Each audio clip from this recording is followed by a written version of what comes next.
Assalamualaikum warahmatullahi wabarakatuh.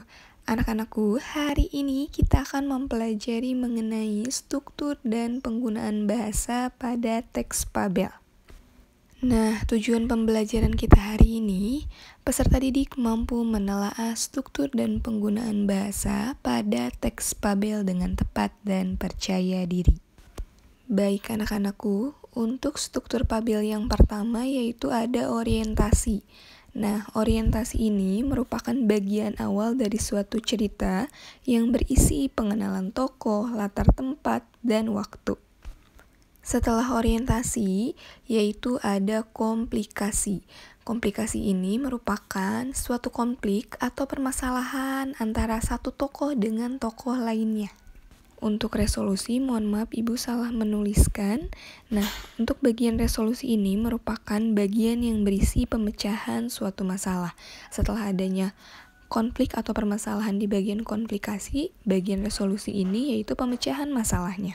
Bagian yang terakhir yaitu merupakan kode. Nah, kode ini perubahan yang terjadi pada tokoh dan pelajaran yang dapat dipetik dari cerita Pabel tersebut.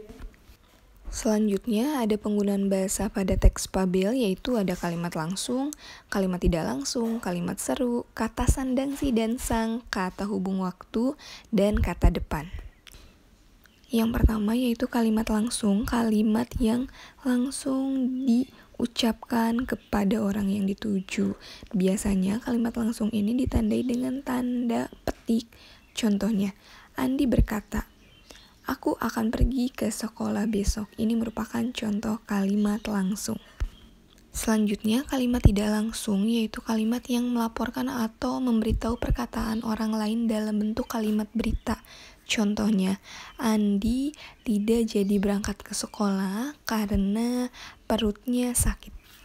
Selanjutnya, kalimat seru. Kalimat seru ini mengungkapkan rasa hati, kagum, sedih, senang. Nah, ini ada contoh, wah indah sekali lukisanmu, berarti ini mengungkapkan rasa kagum. Baik, selanjutnya ada kata sandang si dan sang yang sering digunakan pada cerita Pabel. Baik, Ibu beri contoh, kata si kancil terlambat datang ke sekolah karena bangun kesiangan.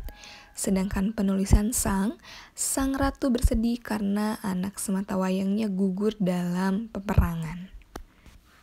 Selanjutnya ada kata hubung waktu. Biasanya dalam cerita awal ini permulaan digunakan kata sejak, semenjak, dan sedari. Sedangkan menyatakan hubungan waktu bersamaan digunakan kata waktu, tatkala, serba, dan lain sebagainya. Poin selanjutnya yaitu penggunaan kata depan di dan pada. Bagaimana sih penulisannya? Jika kata depan di digunakan setelah kata di ini diikuti dengan kata keterangan tempat. Sedangkan kata pada diikuti setelah kata pada ini keterangan waktu. Nah, Ibu beri contoh. Contoh kata di dalam hutan. Setelah kata di ini diikuti dengan dalam hutan. Hutan ini merupakan tempat. Ya, di dalam hutan terlalu gelap karena pohon-pohon sangat lebat. Berarti setelah kata di diikuti dengan kata keterangan tempat. Setelah itu kata pada. Setelah kata pada ada keesokan harinya. Pada keesokan harinya, nah keesokan harinya ini merupakan kata keterangan waktu. Jadi kalimatnya pada keesokan harinya gajah datang lagi. Seperti itu ya nak. Baik anak-anakku, jika ada yang ingin ditanyakan, kita berpindah untuk berdiskusi ke WhatsApp grup ya nak. Wassalamualaikum warahmatullahi wabarakatuh.